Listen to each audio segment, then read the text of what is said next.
Quelle est la place des jeux de société comme outil de stimulation chez les patients atteints de troubles neurocognitifs majeurs? Cette présentation est réalisée par Julie Brousse et Laure Chantepie. Nous vivons de plus en plus vieux, mais la hausse de la fréquence des maladies chroniques a des conséquences sur la qualité de vie. Il est donc primordial de trouver des leviers pour vieillir en bonne santé. Dans le cadre des troubles neurocognitifs majeurs, les facteurs de maintien d'une bonne hygiène de vie restent les mêmes que chez les seniors. Des travaux de recherche se sont penchés sur l'activité physique, la nutrition, la cognition, mais peu se sont centrés sur l'apport du jeu de société. Le jeu a l'avantage d'allier les dimensions sociales, cognitives et affectives. De plus, le jeu représente un centre d'intérêt effectif pour cette tranche d'âge, puisque la vente de jeux de société serait en forte augmentation ces dernières années, plus 11% selon les données du panel NPD.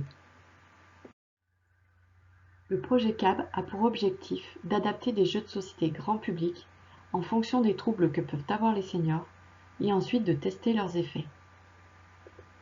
Le projet a été mené par les équipes de recherche de Coptech, du CHU de Nice et de l'association IA, avec le soutien du programme Gaming Lab d'Asmodee Research. Nous avons sélectionné 2 jeux selon les critères suivants. Des règles de jeu simples, faciles à assimiler, des parties rapides, les patients ayant une capacité de concentration assez courte, et travaillant différents processus cognitifs. Notre choix s'est donc porté sur 2 jeux. Le Double, un jeu d'ambiance bien connu du grand public, et le Timeline qui fait appel à la mémoire à long terme, mémoire la plus longtemps conservée dans ces pathologies. Le Double est un jeu d'observation et de rapidité dans lequel tous les joueurs jouent en même temps. Le but du jeu est de se débarrasser le plus rapidement possible de toutes ces cartes, en trouvant un élément commun avec la carte au milieu du jeu. Ces formes peuvent avoir une taille et une orientation différentes. Le Timeline est un jeu de culture générale dans lequel le joueur doit reconstituer une frise chronologique en positionnant sa carte par rapport aux cartes déjà placées. Nous avons fait adapter les jeux par le studio d'Asmodee pour qu'ils correspondent aux capacités des patients. Pour le Double, nous avons sélectionné des graphismes non enfantins. Nous avons demandé que les dessins soient de taille identique et que 3 niveaux de difficulté soient créés, avec un nombre d'images par carte croissant. 3, 4, puis 5. Le Double classique possède 8 images. Pour le Timeline, nous avons demandé que la taille des cartes soit doublée et qu'un set soit créé avec des événements très espacés dans le temps. Nous avons découpé le projet CAB en 3 étapes. Tout d'abord, nous avons validé l'utilisabilité des jeux adaptés. Puis nous en avons évalué l'usage par une enquête auprès de professionnels, mais également par une étude clinique auprès de patients et de leurs aidants. Afin de vérifier l'utilisabilité des jeux adaptés, nous avons proposé aux 10 patients d'un atelier mémoire du CMRR de jouer. Tous les patients ont apprécié les jeux. Les premières adaptations étaient pertinentes. Nous avons tout de même demandé de nouvelles en supprimant notamment des images trop abstraites que les patients ne reconnaissent pas, par exemple le flocon de neige, et en augmentant les contrastes de couleurs sur les cartes. Nous avons réalisé notre enquête auprès de professionnels, des psychomotriciennes, des psychologues et des assistantes de soins en gérontologie, qui accompagnent des patients Alzheimer au sein des équipes spécialisées Alzheimer du département, d'une entreprise de services à domicile, de 2 accueils de jour et d'un EHPAD. Nous leur avons demandé de jouer au moins 1 fois par semaine pendant 1 mois avec leurs patients. Elles ont pu tester auprès de patients, majoritairement des femmes, vivant à domicile, de 84 ans en moyenne, à un stade modéré de la maladie.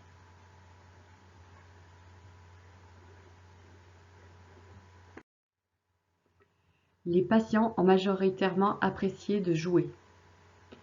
Les professionnels ont eux aussi apprécié l'utilisation des jeux dans l'animation de séances individuelles ou en groupe. La motivation et la dynamisation engendrées par le jeu permettaient une bonne stimulation cognitive. La durée de la séance était ajustée en fonction des possibilités de chacun. Les jeux ont été utilisés également afin d'évaluer l'évolution des patients au fur et à mesure des séances. Enfin, il a été le support en accueil de jour d'animation flash pour apaiser un patient.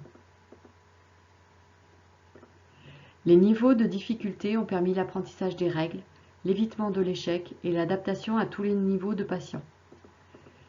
Bien que ce fût tout de même compliqué avec des patients à un stade sévère. La sélection des images, en lien avec leur quotidien, facilitait la stimulation des patients sur ce domaine. Et le timeline facilitait le travail de la mémoire à long terme. L'agrandissement des cartes et des dessins est adapté à la baisse de leur motricité fine ou de leur vue. Enfin, cette étape a permis de formuler de nouvelles préconisations tout d'abord sur le contenu des jeux. Idéalement, les dessins devraient être tous en lien avec des objets usuels du quotidien, verres, assiettes, vêtements par exemple. Mais il faut faire aussi attention à l'utilisation des jeux. Mal utilisés, ils peuvent être la source de frustration, en mettant en lumière les pertes.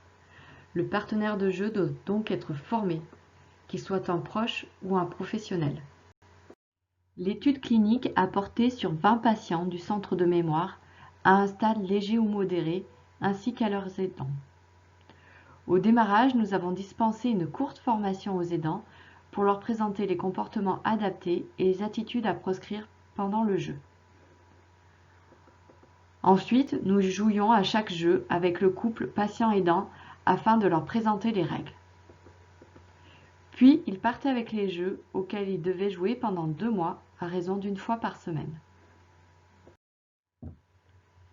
Les patients et les aidants étaient évalués au départ, au milieu, puis à la fin de l'étude, à l'aide d'échelles normées et d'un questionnaire sur le jeu. L'étude s'est déroulée entre octobre 2019 et avril 2020. Les dernières évaluations ont été impactées par le confinement lié à la crise sanitaire. Pour certains couples ou familles, au-delà de la mécanique de jeu ou de l'intérêt thérapeutique, le jeu a été l'occasion de partager un moment de détente, éloigné du soin ou pour combler l'ennui. Le jeu a été l'occasion également de partager un moment avec une personne extérieure au couple, comme les petits-enfants. Le jeu a démontré aux aidants que les patients étaient capables encore d'apprendre à jouer à un nouveau jeu, lorsque la mémoire de travail est encore active, notamment avec l'adaptation du double en plusieurs niveaux de difficulté. Quant au timeline, il a démontré que les joueurs pouvaient activer leur mémoire à long terme, par le jeu, mais aussi par l'évocation de souvenirs en lien avec la carte. Malgré un bon démarrage, une lassitude s'est installée au bout de quelques semaines, entraînant une diminution de la fréquence des parties. Cela met en avant l'importance, comme chez tous les joueurs, de choisir des jeux adaptés au goût du couple patient-aidant et de proposer régulièrement de nouveaux jeux. L'action des jeux peut être découplée en fonction des dimensions cliniques de l'apathie. Les jeux sont des instruments stimulants, car même si le patient a un intérêt diminué, c'est l'accompagnant qui initie la partie. Les jeux stimulent l'émotion, qui est la capacité la plus souvent conservée. Et les jeux favorisent l'interaction sociale.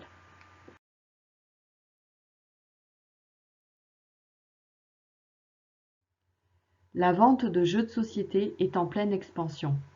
Pourtant, elle laisse de côté ceux qui ne peuvent jouer à cause de troubles visuels, cognitifs ou de motricité. Il serait intéressant que d'autres jeux puissent être adaptés, tant en termes d'ergonomie qu'au niveau des règles, pour correspondre à ce public. Toutefois, il sera indispensable d'accompagner la pratique pour que la séance de jeu se déroule dans les meilleures conditions possibles. Enfin, le numérique pourrait être un moyen de rendre accessible au plus grand nombre les jeux. Nous vous remercions pour votre attention.